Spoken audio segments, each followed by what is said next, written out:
Hello bestie, welcome to my anger management YouTube course. What if I told you that I've never gotten angry? I'm sure you'll be wondering, like, that's a lie, that's not possible. How is it that someone has never gotten angry? And that's true, I have gotten angry. And anger is something that every one of us experiences. And trust me, well, you join this course, you're going to be learning a lot about how to manage your anger, what anger is all about, and how it impacts your life, how it impacts other people's lives, and generally anger management. So you're welcome. This video is proudly sponsored by Fit Construction Limited. In this first module, I'll be discussing what anger is, why anger is very important, and some physical or physiological and emotional manifestations of anger. What is anger? According to Charles Spielberger, a psychologist who has been researching on anger, he defines anger as that emotional state that ranges from mild irritation to intense fury or rage. Someone else said that anger is that thing that makes the mouth run faster than the mind. Anger is an emotional state that a lot of us actually get confused about, because it's often classified as the negative emotion or the bad emotion, unlike some others that we term as good, like happy and excited and all that too. Anger is actually not bad. It is an emotion. It is a state of the mind. What is bad or more or less negative about anger is when it becomes uncontrollable. So I'm going to be sharing with you shortly some purposes of anger. So what is the purpose of anger? Anger is actually designed as an emotion that motivates us. It spurs us to do something. Anger actually spurs us in a place of danger. You see that anger is very important because it spurs us to protect ourselves. It spurs us to take action on self-protection, self-preservation. You see someone that gets so upset at the enemy. Okay, for those that probably have fought in wars or have been exposed to riots and all that, in a state of anger and fury, they rush out to do some feats of bravery, and you're wondering, like, wow, where did this come from? It's because it was designed inside us. It was designed in our body. It was designed in our system to spur us to do something. So anger is not necessarily bad. And like I said earlier, anger is designed for a purpose. There are reasons why we need to get angry. There are reasons why anger is very important. For an example, anger helps us stand up for ourselves. It helps us take, action to protect ourselves, especially when there is a threat in the environment. So it helps us stand up for ourselves. Anger helps us take favorable action for problem solving.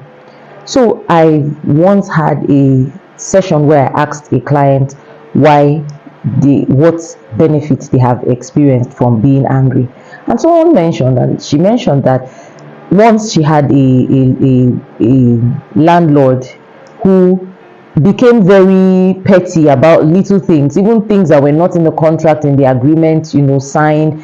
He comes out and says, you have to sweep the house, you have to do this. The wife and the children began to take advantage of her because she was living in the same compound with the landlord. And it got to the point where she got so angry. She had a land that she had not developed. She just left it and was paying rent. And she got so angry and she decided, well, what is it going to take for me to build my own house and live in it? And that anger actually spurred her to take action, start with her blocks, put blocks together. The little money she was saving up, as she was saving up, she was putting block upon block, pillar upon pillar, and before you knew it, her house was complete, and she moved into her house. And you see, so that anger helped her solve that problem at that point. that helps you know that anger is actually important. So in the comment section, I would like you to just share with us what are some of the things that you've been able to do because you were angry, or something that that anger spurred you to do.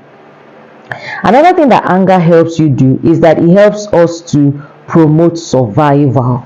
So someone once said to me that it's actually necessary for there to be that one in the family that is like seen as the not angry type, or the one that is enraged, but someone that actually steps out to do something irrespective of how it is.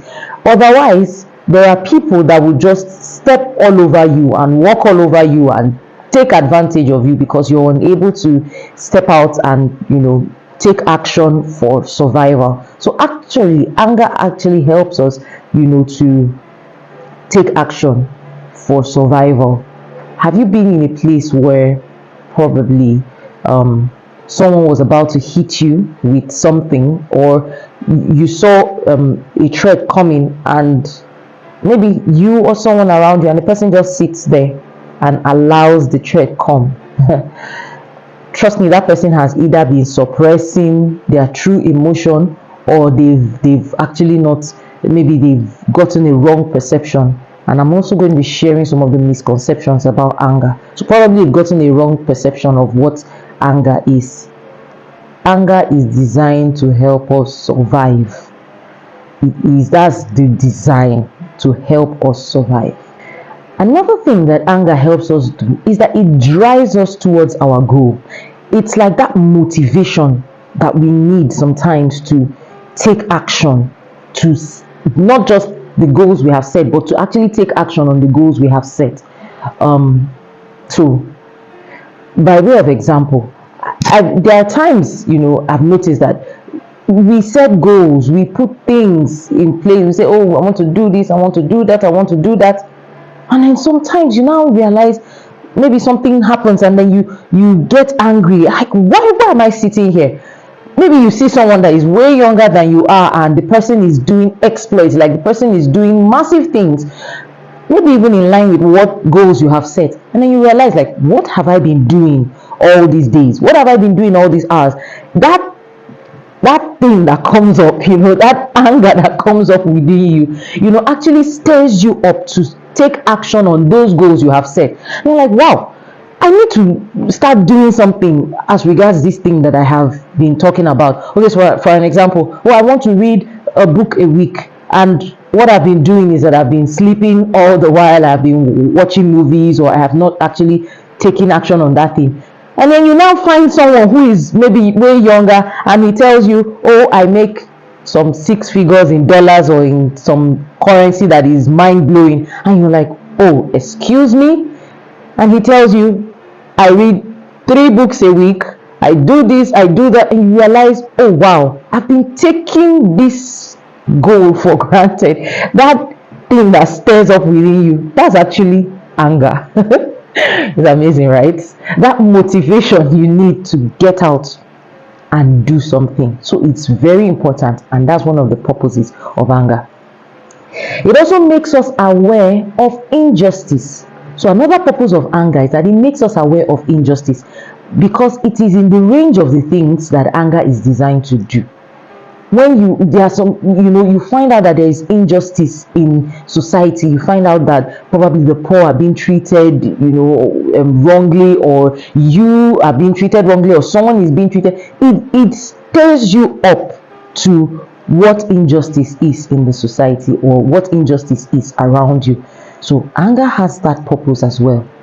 Then it ingests optimism. There's something that anger does. It, for some people, especially those that are that tend towards being more aggressive, or being more action oriented, go getters, like we call them sometimes, you notice that it's not like everything is okay or everything is fine, but because of that spur, because of that motivation that anger gives, it actually pushes you to see the possibilities. It pushes you to see, how can this be done? I want to get it done. I am not looking at it's not possible. I am looking at how can I do it, not why should I. There's just that focus on the possibilities that exist, with anger. And that's one of the benefits, so that's one of the purposes of anger. And then it may push you to reach a deeper sense of self and self-improvement. So it's a two-way thing. Remember, like I said, anger ranges from mild frustrations or irritations to intense fury and rage. Everything about life and everything about existence, everything that we do must be done in moderation. But have you seen that kind of person, or have you been that kind of person, or have you seen a situation where someone just somehow maybe gets very angry and maybe they begin to trash things and they are in a rage and then when they calm down they realize, oh, this is a problem, oh, this is something that I need to handle. See what it has done? That extreme reaction has actually helped them to see that there is a problem and there is a need for them to now begin to develop themselves, get emotional intelligence and get anger management, probably even going for therapy or see a counselor or something, or even see a doctor or talk about it as regards that. So you see that extreme actually spurs you to do something. So it's very important that you understand that anger actually helps you do something. Anger is for a purpose. Also, on the other part, that motivation to get a goal done, to discipline oneself, actually helps you end up wanting to, like, what can I do better as regards this situation? Okay, hey, wow, I have this issue. What can I do better? I want to reach this goal. I want to achieve this. Whatever is going to take, it begins to help you search deep within yourself. What are the things that I have that will help me to achieve this goal? What are the things that I have that will help me to do this? And that push actually helps you look deep within yourself. Oh wow, I don't have a strength in this area, I'm weak in this area, and then how do I develop it? Because this thing, I want to get it done. So it's very important that we understand that anger has its purpose.